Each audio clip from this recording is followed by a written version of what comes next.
Jadi satu fahaman. Sebab tu kita panggil human rightism. Dia adalah menjadi satu fahaman baru alat ini. Ini bukan kita yang gelarkan perkataan ini, tapi ini adalah daripada aktivis-aktivis human rights juga. Maknanya sekarang ni hak asasi manusia ni dah jadi macam agama, lebih pada agama dah. Dia dah jadi satu pemahaman, satu aliran pemikiran.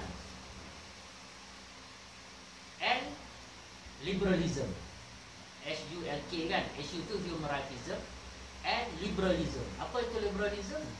Iaitu liberal, orang yang melonggarkan, membebaskan segala-galanya.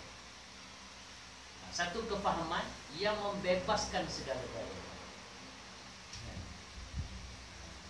Kemudian K itu kristianisasi.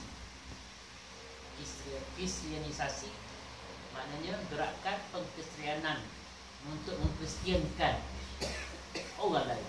Jadi tiga ancaman ini adalah realiti. Tak tahulah kamu kat Madinah ni perasan ke tak perasan. Tapi kalau di negara kita di Malaysia, tiga ini sedang begitu kukuh, menggasak, begitu kuat dan didokong oleh pelbagai pihak. Sebab tu saya kata ancaman hak tadi tu. Ancaman human rightism, liberalism dan juga kristianisasi. Ini bukannya hanya satu retorik.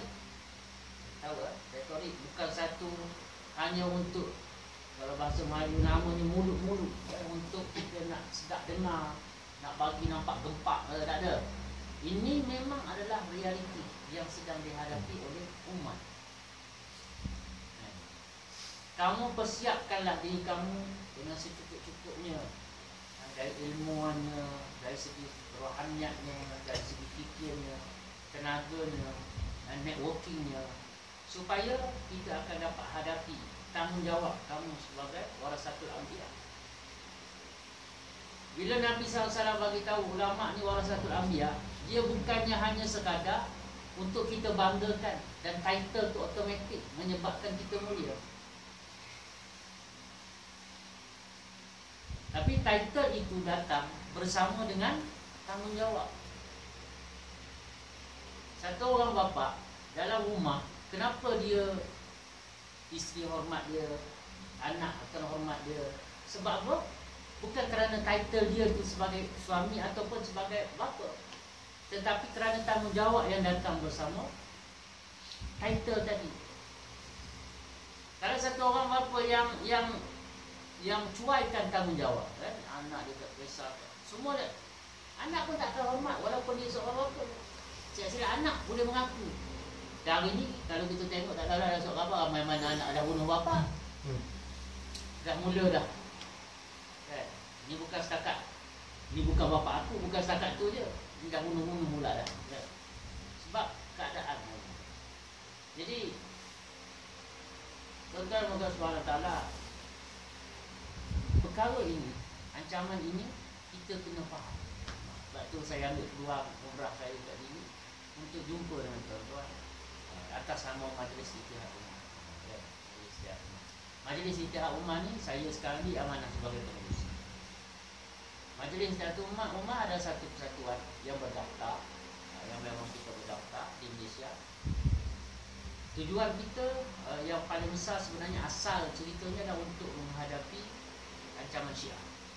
Itu asal sebenar penubuhan Majlis Ittihad Ummah. Dan kita gerakkanlah.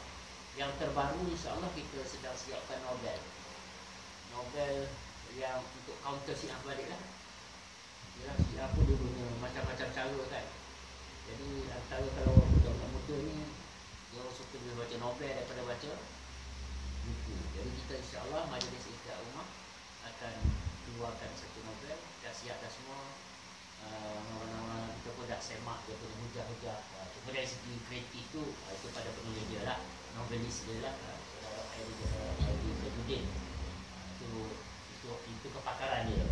Tapi kita dah buat satu semakan ranking untuk kita semak hujah-hujah yang digunakan dalam novel, dalam penceritaan itu, supaya benar-benar nampak. Doakanlah semoga impak natijah daripada ni Allah SWT sebarkan kebaikan sebelum tu saya dah sebut pasal buku ni, saya minta maaf sebab saya asalnya janji dengan Ustaz Farhan saya nak bawa buku saya tu, Nasihat Rabbani buat Ahli Politik Demokrasi. Ini pun satu realiti di negara kita. Mungkin kat sini tak ada dah kot. Tak ada parti kat sini, tak ada kan? Jadi kat sini dia tak ada demokrasi. Jadi di Malaysia, di tanah air kita terlibat dengan demokrasi. Dan ramai yang terlibat dengan kepartian. Dengan menyangka kepartian itu adalah politik dan politik itu adalah kepartian. Dengan sangkaan dengan keadaan begitu, jadi saya tulis satu buku, bukan tulis juga lah, saya pun bukan pandai. Saya susun satu buku dengan tajuk Nasihat Rabbani buat Ahli Politik Demokrasi. Jadi insya-Allah kalau ada rezeki mungkin saya boleh sampaikanlah sama ada post ke atau melalui salani ke, sebab kami kata ada nak datang lagi bulan 12 ni insya-Allah. Doa-doa. Baik. Jadi berbalik kepada realiti tanggungjawab yang ada sebagai antum semua sebagai warasatul anbiya.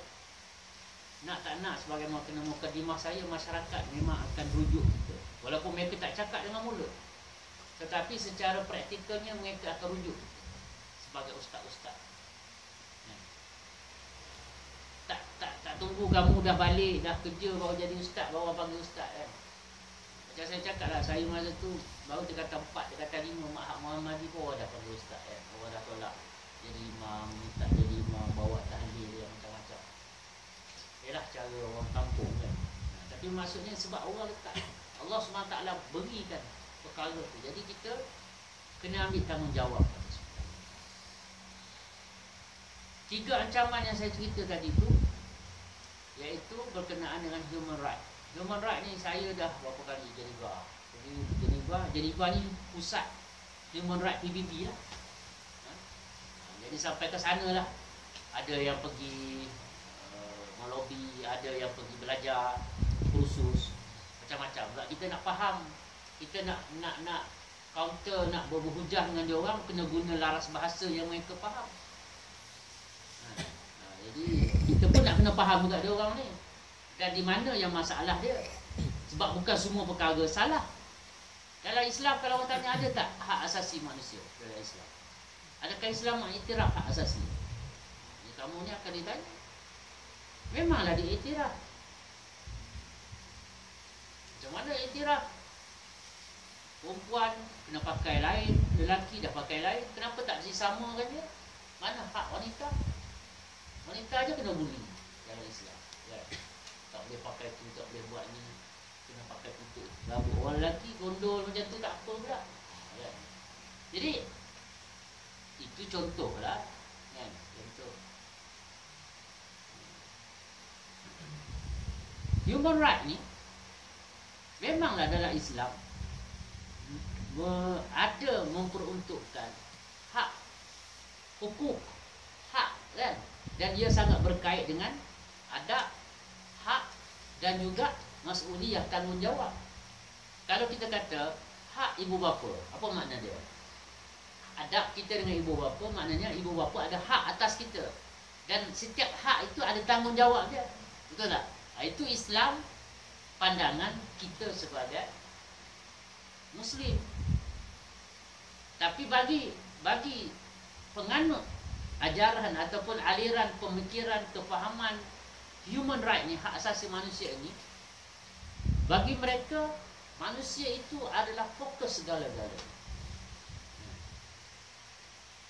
Alam ni fokus dia adalah manusia. Dan apa yang dikehendaki oleh manusia itulah yang maha penting. Hari ni di barat begitu tersebar gerakan dia panggil naturalis. Naturalis. Apa maksud naturalis? Iaitu gerakan yang sangat menuntut hak untuk telanjang. Nudity. Hak untuk berbogel. Bukan dalam bilik tak kisahlah kan. Ini di luar dalam masyarakat. Sehingga mereka dah berjaya ada pantai khas untuk orang yang berbogel. Yang masuk pakai pakaian salah. Dia dah sampai tahap tu. Kalau dulu orang yang bogel ni orang gila. Kan? Dia yang bersalah. Tak, sekarang ni kalau masuk kat pantai tu, orang yang pakai baju ni yang salah. Dan dah ada yang menuntut untuk pergi kerja dengan berbogel, tak payah pakai apa, cuma pakai kasut takut melecet kaki kan. Tu je. Naik kereta api, naik bas. Yang kita memang sampai kita macam tak boleh nak bayang benda ni berlaku dalam masyarakat. Tapi itu yang sedang berlaku di Germany. Begitu kuat sekali gerakan hak asasi ini. Mereka bukan setakat menuntut supaya